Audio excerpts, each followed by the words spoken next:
Good morning everyone. SSC GDৰ cut off বুলিবলৈ আপোনালোকে মোৰ চেনেলটোত গমেই পায় এক্সপেক্টেড যেটো কাট অফ আপোনালোকক দিউ হেইটো 90% আপোনালোকৰ মিলি যায় আৰু এইবাৰ মই কাট অফৰ ভিডিও বনোৱা নাই কিন্তু আজি ৰাতিপুৱাৰ পৰা অলপ ভাবি চিন্তি কাট অফৰ ধুনিয়াকে লিষ্ট বনাই লৈছো কাৰণ যোৱাবাৰ যিবোৰ কাট অফৰ লিষ্ট মই বনাই দিছিলো আপোনালোকে দেখা পাইছে 90% মিলিছে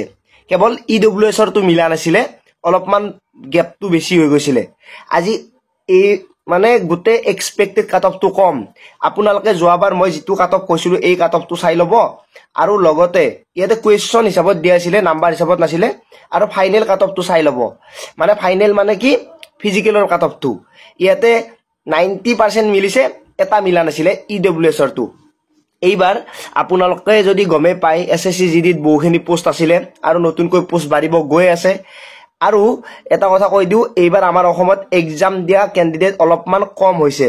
বিশেষ কাৰণটো হল তেওঁলোকৰ ক্যান্সেল হৈ গৈছে বা ৰিজেক্ট হৈ গৈছে আৰু দুই নম্বৰ কথাটো হল এইবাৰ কাট অফ যোৱাৰ অলপ কাৰণ আছে মানে মই 5 বাৰ SSC GD দিছো আপোনালোকে চাগে গমে পাইছে এইবাৰ SSC GDত অলপমান কোৱেশ্চন প্যাটাৰ্নটো অলপমান টান আহিছে আগৰ তুলনাত সেই কাৰণে কাট অফটো অলপমান কম যাব আৰু কিমানখিনি কম যাব এই যেহেতু এক্সপেক্টেড কাট অফ মই আপোনালোকক কৈছো পইণ্টত মিলাব কোনো নোৱাৰে মও নোৱাৰো ভগৱানও চাগে এতিয়া মিলাব নোৱাৰে কাৰণ কাট অফ কেনেকুৱা ধৰণে যায় হেতু সময়ত দেখা পোৱা যায় তথাপিও মই আপোনালোকক দেখাই দিও এইখন কাট অফৰ লিষ্ট মই টেলিগ্ৰামত ইতিমধ্যে দিছো আপোনালোকে গৈ চেক কৰিব পাৰে জয়েন হৈ লব পাৰে লিংক ডেসক্ৰিপচনত দিয়া আছে তথাপিও আপোনালোকক কৈ দিও যেহেতু মই জেনাৰেল ডিস্ট্ৰিক্টৰ হিন কাৰণে বনাও আপোনালোকে নিজৰ নিজৰ ডিস্ট্ৰিক্টত পইণ্টত বঢ়াই দিব নাম্বাৰ 1 টু বঢ়াই দিব পাৰে কিছুমানৰ কমাই দিব সোৱালিখিনি তাতকে 3 নম্বৰ 4 নম্বৰ 5 নম্বৰ পৰ্যন্ত কমাই দিব আৰু এইখিনিতে প্ৰথমতে জেনাৰেল যিখিনি ইউআৰ আছে তেওঁলোকে কিমান নম্বৰৰ ভিতৰত ফিজিক্যাল দিব পাব হেইটো হৈছে 62 ৰ পৰা 67 ভিতৰত আপোনালোকে ফিজিক্যাল টেষ্ট দিব পাব আৰু এইখিনিতে এটা কথা কৈ দিও যেহেতু আপোনালোকে গমে পায় এটা পোষ্টত আজন লৰা ছোৱালীক ফিজিক্যাল টেষ্টত মাতিব কাৰণ তাতে আপোনালোকে 8 গুণাকে মাতে আৰু এতিয়া EWS ৰ কাট অফটো কৈ দিও EWS ৰ কাট অফটো ফিজিক্যালটোত অলপমান কম যাব ফাইনেলত কিন্তু কম যোৱা দেখা নাযায় EWS ৰ 43 ৰ পৰা 48 ৰ ভিতৰত আপোনালোকে এইবাৰ ফিজিক্যাল দিব পোৱাৰ চান্স আছে কাৰণ এইবাৰ আমাৰ অসমত প্ৰায় 60000 মান লৰা ছোৱালীয়ে এক্সাম দিছে আৰু তাৰ ভিতৰত প্ৰায় 30000 তকৈ অধিক মানে 60000 বা 70000 ৰ ভিতৰত পৰীক্ষা দিছে আৰু 30000 তকৈ অধিক লৰা ছোৱালীয়ে ফিজিক্যাল দিব পাব মানে ৰানিং কৰিব পাব EWS ৰ তো কলুৱে 43 ৰ পৰা 48 নম্বৰৰ ভিতৰত আপোনালোকে ফিজিক্যাল দিব পাব পাৰে তাৰ পিছত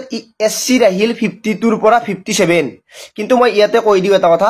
52 ৰ পৰা 57 যে কৈছো হয়তো 51 ও যাব পাৰে অলপমান কমিব পাৰে পইণ্টত কিবা এটা কমিব পাৰে কিমান কমে হেইটো সময়ত লক্ষণীয় হ'ব তাৰ পিছত ST ৰল 51 ৰ পৰা 56 এইখিনিৰ ভিতৰত আপোনালোকে ফিজিক্যাল দিব পোৱাৰ চান্স আছে তাৰ পিছত আহিল OBC যোৱাবাৰটো OBC ৰ 110% মিলি গৈছিলে আৰু কাৰ মিলিছিলে কৈ দিও SC ৰ মিলিছিলে আপোনালোকক 64 ৰ পৰা 68 কৈছিলো 64.94 গৈছিলে আৰু ST ত 2 নম্বৰ কম 1 নম্বৰ কম গৈছিলে মই কোৱা তুলনাত আপোনালোকে লিষ্টখন চাব পাৰে এইবাৰ আহিল OBC ৰ এইবাৰ আপোনালোকৰ কাট অফ যোৱাৰ চান্স আছে 53 ৰ পৰা 58 মাৰ্কছৰ ভিতৰত গতিকে এইখিনি হল আপোনালোকৰ বাবে জেনাৰেল ডিস্ট্ৰিক্টৰ কাট অফ আপোনালোকে নিজৰ আগৰ তুলনাত নাম্বাৰ 1 2 কমাই বা বঢ়াই লব পাৰে আগৰ লিষ্টখন চাই আৰু মই আপোনালোকক আগৰখনো কৈছো আৰু টেলিগ্ৰামত এভৰিথিং দিয়া আছে গৈ আপোনালোকে জয়েন হৈ লব পাৰে আৰু তাৰ পৰাই লিষ্টখন চাব পাৰে ডাউনলোড কৰি লব পাৰে আৰু আপোনালোকে শেয়াৰও কৰিব পাৰে এই ভিডিওটো সকলোকে শেয়াৰ কৰি দিয়ক যিখিনি লৰা ছোৱালী SSC GDৰ যিটো মনিৰ কাট অফৰ বাবে ৰখি আছিল এক্সপেক্টেড কাট অফৰ বাবে তেওঁলোকৰ বাবে শেয়াৰ কৰি দিয়ক আপোনালোকৰ বাবে মই যিখিনি পাৰো কৰিম আপোনালোকে জাস্ট ভিডিও চাই সাবস্ক্ৰাইব কৰি থৈ দিব আৰু সকলো আপডেট পাই থাকিব টেলিগ্ৰামত আগতে আপডেট পাই ভিডিও বনোৱাৰ আগতে ইয়াতে টেলিগ্ৰামত দি দিছো গৈ জয়েন হৈ লব পাৰে সকলোকে শেয়াৰ কৰি দিব নাপাৰিব যদি চেনেলটো সাবস্ক্ৰাইব কৰিব নাপাৰিব আজিলৈ মানে পুনৰ লগ পোৱাৰ আশাৰে মই জিতুমনি জয় আই অসম